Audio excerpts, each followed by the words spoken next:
It depends. It depends what your your long-term plan is. I love what I do. I'm extremely good at it.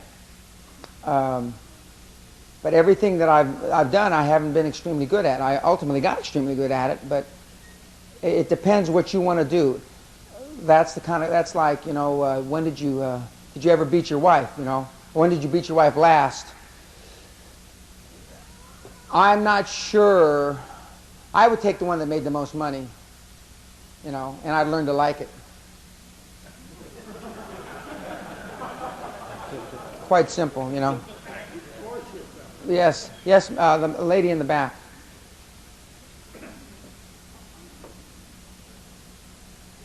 My name is Inez Goldberg, and I'm not asking a question directly related to my business. I asked you at the break, and I thought it was an important answer.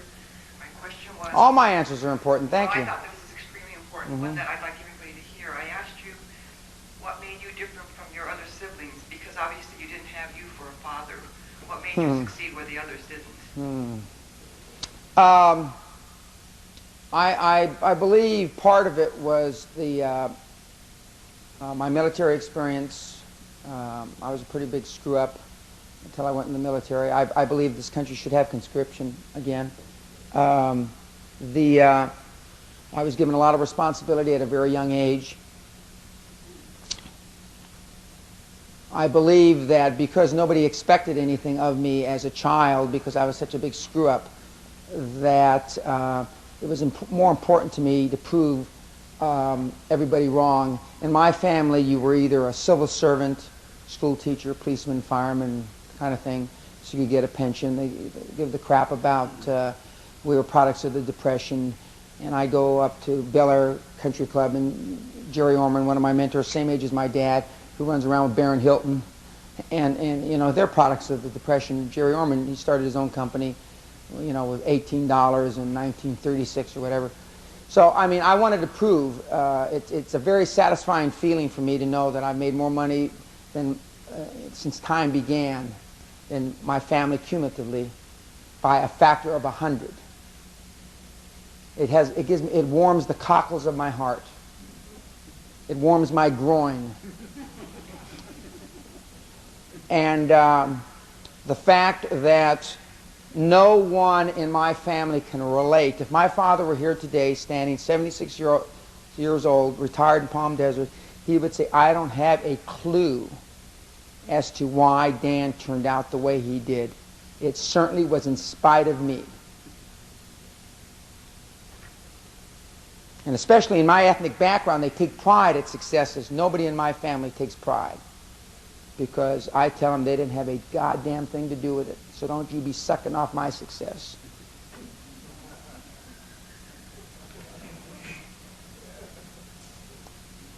Did that answer your question? Any more questions? I can stay here for another 20 or 30 minutes before I have to leave to go to Los Angeles. I don't want to keep anybody if you want to get up and leave. Let's close it officially down. And for those that want to stay a little longer, I'd like to get the answers on tape. Thank you for coming, and I appreciate it. To your Quantum Leap, good luck. I would like, if you would, I'm interested in your comments. I know we've given you comment sheets. I know people don't like to fill them out. And if you don't fill them out, that's okay too. I'm okay, you're okay. Because I probably won't change anything just based on what the hell you say. But, but the doofus test, but I have made changes. Thank you very much. It's been fun. Thank you. Okay. You are usually charged for that. I made sure you're not. Oh, good. Good. Negotiated. Okay. Right. I bought something from him. We got a checkbook here? I bought something from him. Do we have a checkbook? Yeah. Yeah, okay.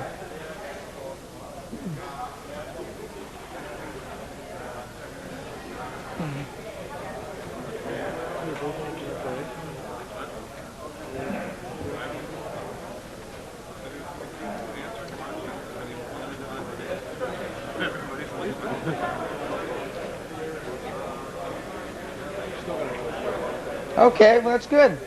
Keep working at it. I have another 30 minutes, Okay. 35 minutes on this tape, so I just let it roll. Yeah, I am. Okay, I'm going to stay. I'm going to stay just as soon as it clears out. If you're going to leave, leave, because I like to start up a question and answer with the people that are going to stay over. I'll stay for a few more minutes. Hi, Dan. My name is Dennis Tout. Dennis? And I have a question for you, too. Okay. Yeah, well, let's wait. I like to get it on tape because I like to answer it on tape. If you're going to run a meeting, what's the best way to get a project submitted to you? Through Ed. Through Ed? Yeah. Okay? Good. I wish I knew. My name is Jerry Rocadina. Jerry? I read about I wish the mixer wasn't such a... I started to Because otherwise we could have mixed the mics together. It's the only way to do it is Right, but with Chester Film, it was just so mushy. I couldn't get a clean... There haven't been too so I was close the cameras, get some cash out, and you start to see better things. Is that your experience? Yeah. Just hang on. Mm-hmm. Okay, would you please be seated? Either leave or be seated. Okay. really appreciate it. Okay, glad you could stay. Okay, thanks a lot.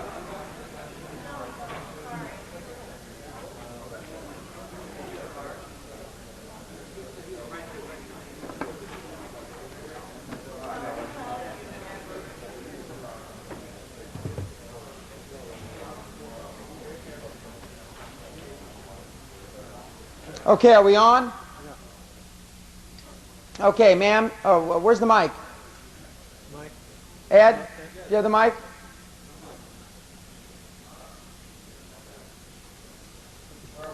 Right here, this lady right in the front row.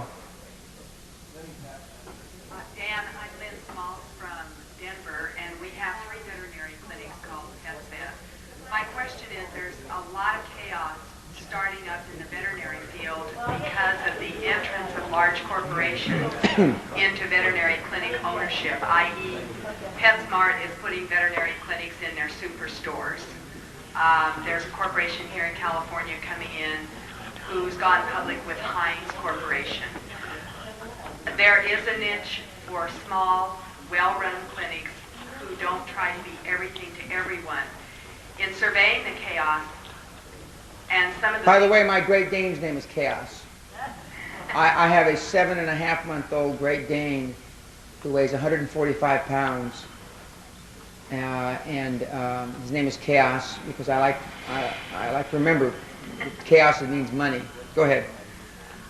My question is, in surveying the situation, I think there's going to be a lot of veterinarians who become very fearful and want to get out of their practices.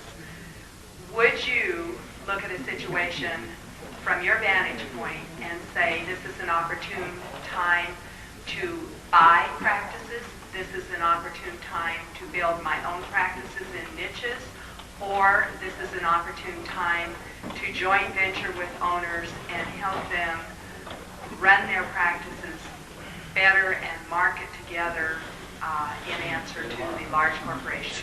Twofold answer, two-pronged. One, when there's chaos, normally there's reduction in prices, and I would look at buying practices, but I would also look at joint venturing with other veterinary practices to help them build their practice to compete in this new competitive situation. I would try to do both, and whichever turned out to be more successful, then I'd stick with it and drop the other, or at least reduce my effort in the other.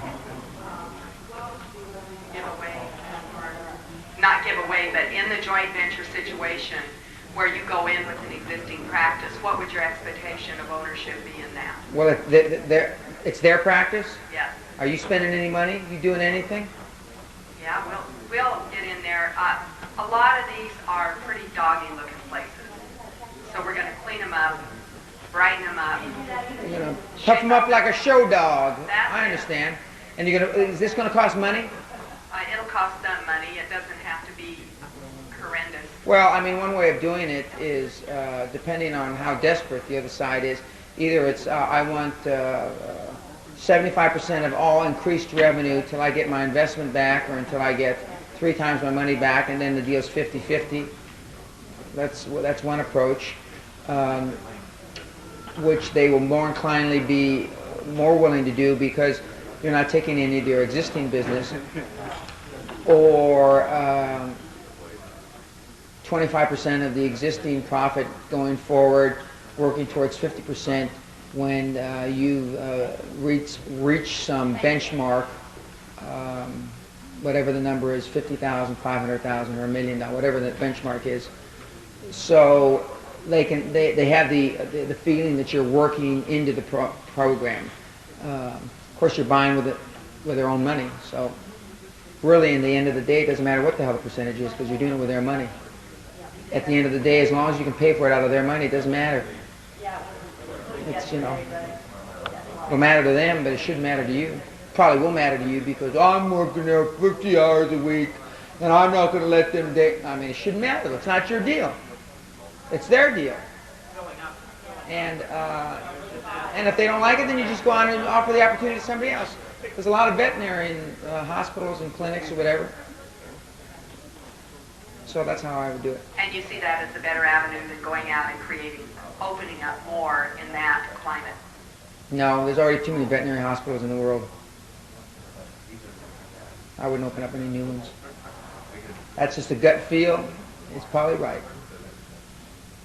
Just like I think there's too many chiropractors. And I need one all the time, but I need too many. How can they all be good? There's 8 jillion of them. I mean, every shopping center, strip mall in America has got one.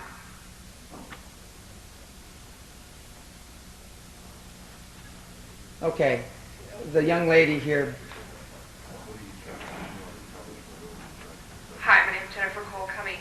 I'm in the field of education, and a lot with wanting to overthrow the school system. I'd like to make a lot of money.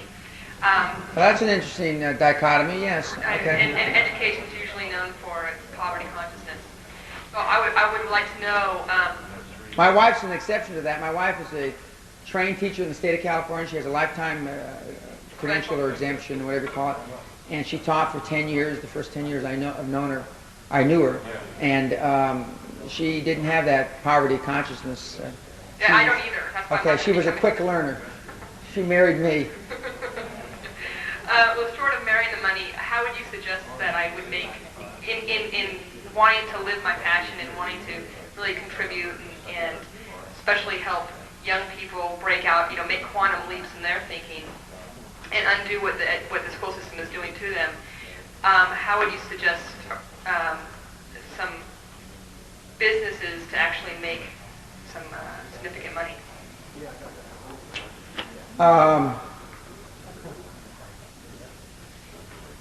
Well, the easiest, or not the easiest way, the most successful way is to go into private education, not public education. You're still in education.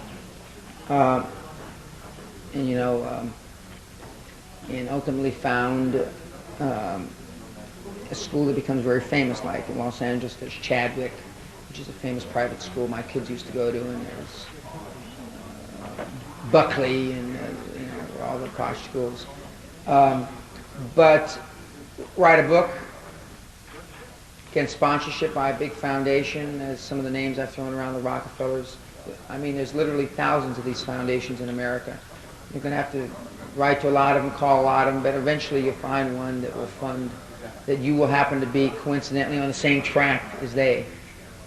And it's always easier to find somebody that wants to do a deal in your business than convincing some guy cold off the street, this is the greatest thing since sliced bread. I mean, if they've already got a passion, if they've already got a pet peeve about it, it's a lot easier to sell them.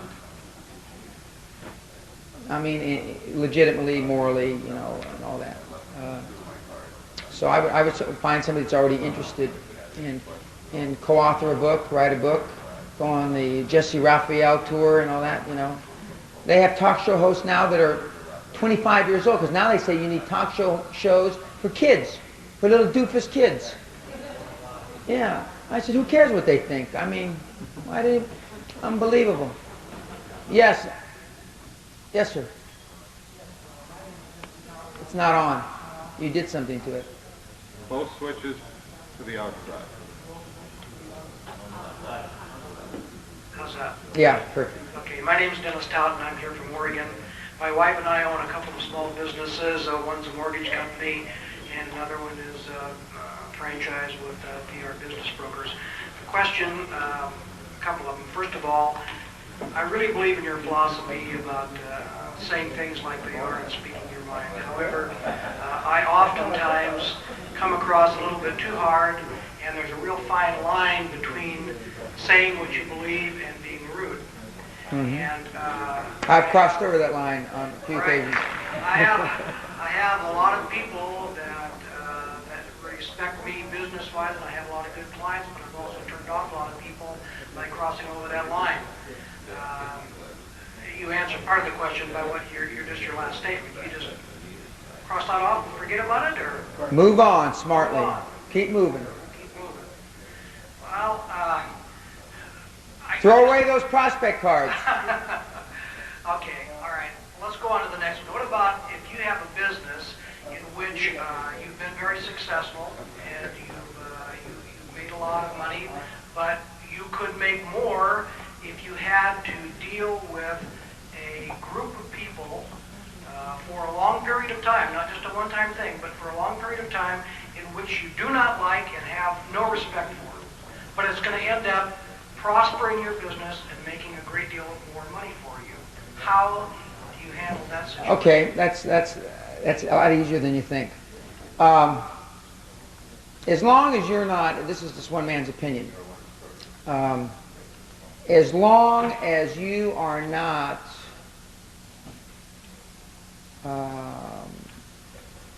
infringing upon your own personal integrity,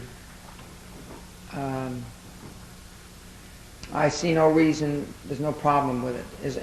And now if you're building a long-term relationship, you're going to be in bed the rest of your life, I'd be slightly suspect of it. But if you're using it as a building block to get to the next level, as long as you're not doing anything wrong, as long as you're not doing anything immoral, and all you're doing is sucking up your own personal pantyhose. When Great Western Resources calls me in to do some consulting with a new CEO, a company that, and the shareholders helped to oust me a while back, I'm still the largest single shareholder.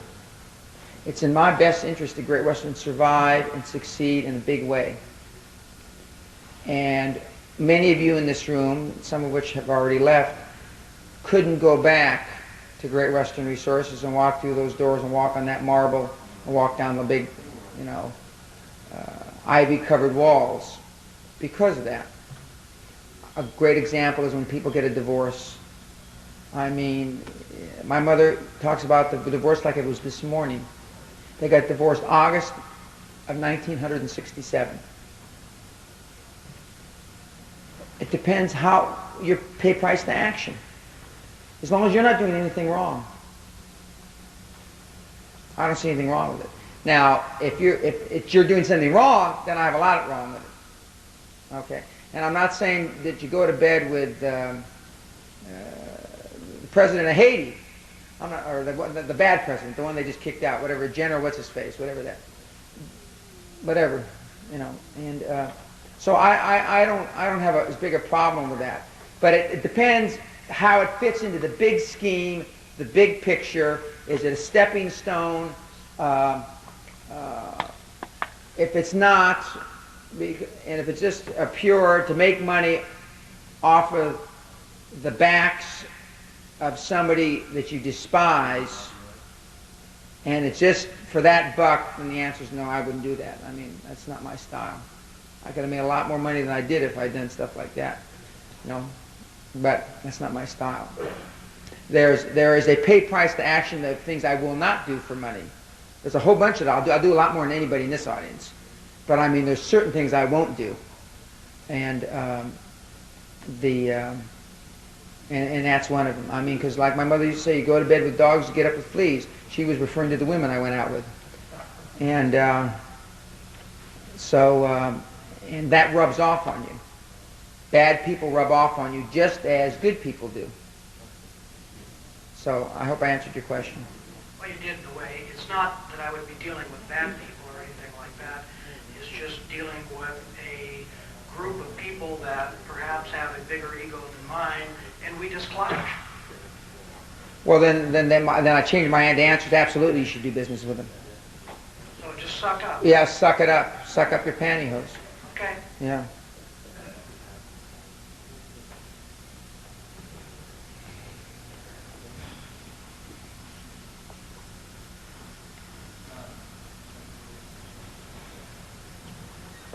Why do they keep turning it off? Why don't you just leave it? Okay.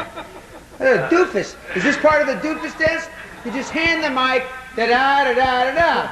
That's all you got to do. Oh, let's go. And batteries are expensive. That's the wrong answer to give in this place. Jesus. It was tongue-in-cheek. Okay. Really. Okay, go ahead.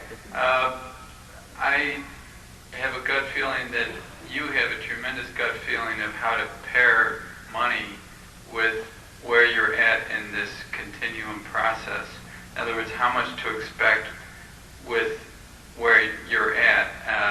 It's like you get to a point, you've generated so much excitement or so much activity or so much production or what have you, and then you go for the juggler.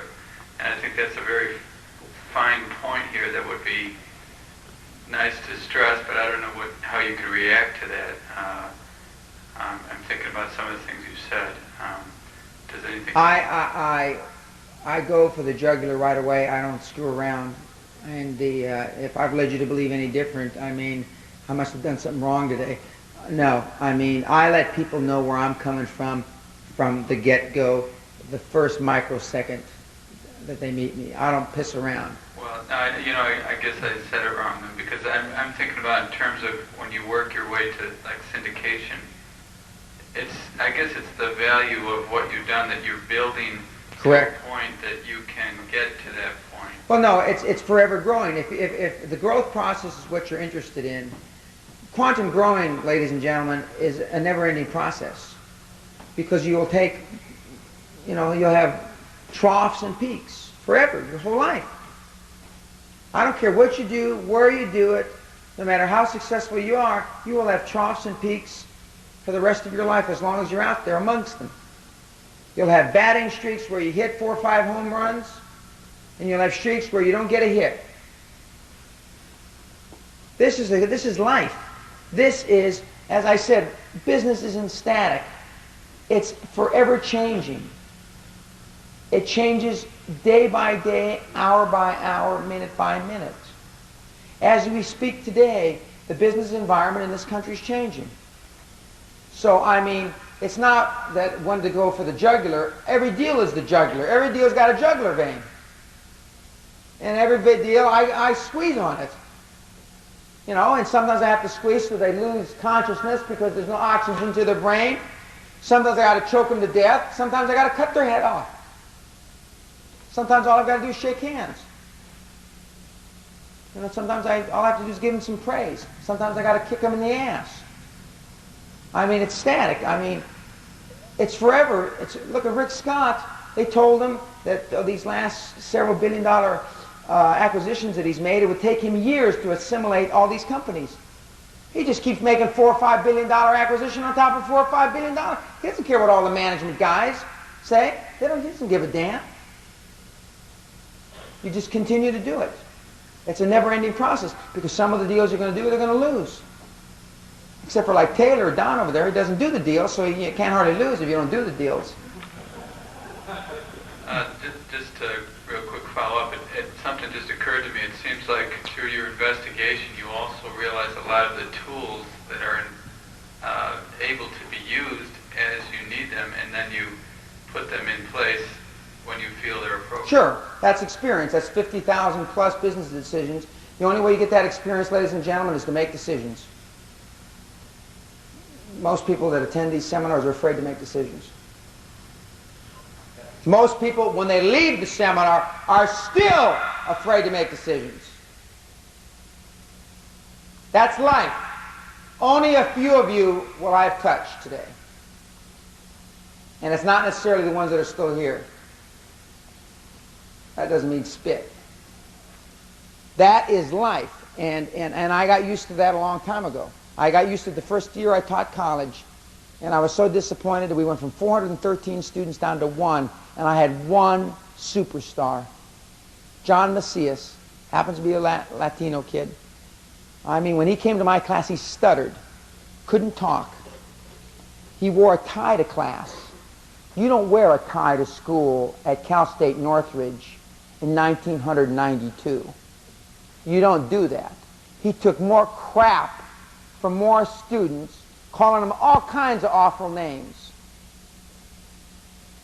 He just won. Kodak sponsors in all the business schools a deal, a marketing contest. He just won it. He was one of the top 5 finalists. Kodak offered him a job instantly on the spot. He just came to the castle here and he met the Mosbys. And when he showed up, he's hitchhiking across Europe in a suit. Do you know how many cars stopped to pick him up? All of them. You damn right. And he's a good-looking guy. Women are skidding on the brakes. I mean, that guy's having the sexual fantasy of his life. And he showed up to the castle, and we're having a meeting. The last day I was there of the board meeting, and the Mosbys, and he shows up in a suit, and they know he's hitchhiking across Europe. And these kids, and the Mosbys are, you know, real sharp guys. Where did you find this guy? And I mean, he's very articulate. He got up and made a little talk to my board members, and he's very articulate. And he stuttered 13 months before this. Couldn't talk. But he was the only student that was worth a crap. All the other 412 weren't worthless as tits on a boar. I mean, blow him to hell. Give him a gun. Jump in front of a bus. So I'm really down on Youth of America. This is an experiment, the Magnificent Seven over here. Because I think the Youth of America, we're lucky communism failed, ladies and gentlemen. Because they'd eat our lunch. They'd roll over us like a goddamn tank. Because we've gotten soft. That passion that we had in this country 200 years ago has gone down the toilet. So this is my experiment. I'll be writing about the Magnificent Seven. Either they're all doofuses or they turn out to be worth a shit. We'll see. We'll see. But, I mean, one more question and then we're going to go. It's time. Okay. One of the Magnificent Seven. Tell them who you are. They turned it off again. Oh, it's on. It's on. No? I shut it off. Okay. Hi, my name's Ed Barrios, and I'm one of who I consider the fortunate seven, not the magnificent. I was going to thank you after your seminar for the advice you gave us on September 15th, but I thought if I thanked you now and the rest of the audience could hear it, maybe they could do what I did after I left your house September 15th. Okay. On September 15th, Dan challenged us. He didn't say be the best you can be, but in those words, I believe that's what his ultimate goal was. I have a label business. I manufacture labels for garments. When I left Dan's house, before I even went to Dan's house, I do several labels for Disney. But I was contemplating, before I even met Dan, to approach Disney to get a bigger contract. There's a lot of other label companies 4 times as big as mine that are handling the Disney contracts. So I was lacking confidence to go out there and approach them for more business. I was kind of saying, well, I should be satisfied with the amount of business that I have. What Dan said was, in any given situation, before you even get into that situation, you determine the outcome. I remembered that on the 15th. I went home and it was 1 o'clock in the morning. I woke my wife up. We spoke till 4:30 in the morning. She was amazed. She was like, wow, this guy must be awesome. But to make a long story short... She was right. To make a long story short, I got the meeting with Disney. Before I even went to see them, I said in my mind, I'm going to get X amount of business. When I reached the meeting, I demanded the business. I was still timid inside. The lady didn't know that. And to my disbelief, she responded accordingly. Everything I asked for, she gave me. I'm going to be receiving the contract in November. So, the buzz is for that. My suggestion to all of us here whether you have a business, just do that. Look at whatever situation you're going to be in tomorrow and predetermine what the outcome is going to be, or what the outcome you want to be. And I guarantee you, you can predetermine that outcome. And then you'll be a true believer into this program. And you'll be able to follow these concepts with no problem. In closing, in my closing remarks, some of you saw me at Abraham's seminar, and well, before I went to the Abraham seminar, I decided that I was going to be offered a joint venture partnership with J. Abraham, who was considered the great marketing guru of the world at that time, and that I was going to get up and be asked back to the podium, the dais, and I was going to control the audience like in the palm of my hand. For those of you that were there, I never knew J. Abraham from a hot rock. I didn't know one person that was at that seminar. Nobody. And exactly what I determined was going to happen, happened. And for those of you that were there, you saw that. I had predetermined what was going to happen. And I maneuvered myself and Jay and the whole 550 people like it was nothing. It works. You know, the greatest salesman in closing that ever lived, Muhammad, Jesus, Adolf Hitler, and a couple others, you know, they sold concepts that were bigger than life. Unfortunately, not everybody that sells concepts bigger than life is a good man, unfortunately. And everybody you're going to deal with in business isn't going to be a good person. And every idea that you bring to the table isn't going to work. But if you don't act with the same conviction as you know it's going to work, and if you don't act with enthusiasm, by God, I can almost guarantee you it won't work. And even though, like he said, he was timid inside, he went ahead and did it. And the things that Burl's done, and all these other people, if you want it. And if you don't, God bless you. To your quantum leap, it's been a pleasure. Drive safely, travel safely. Thank you very much.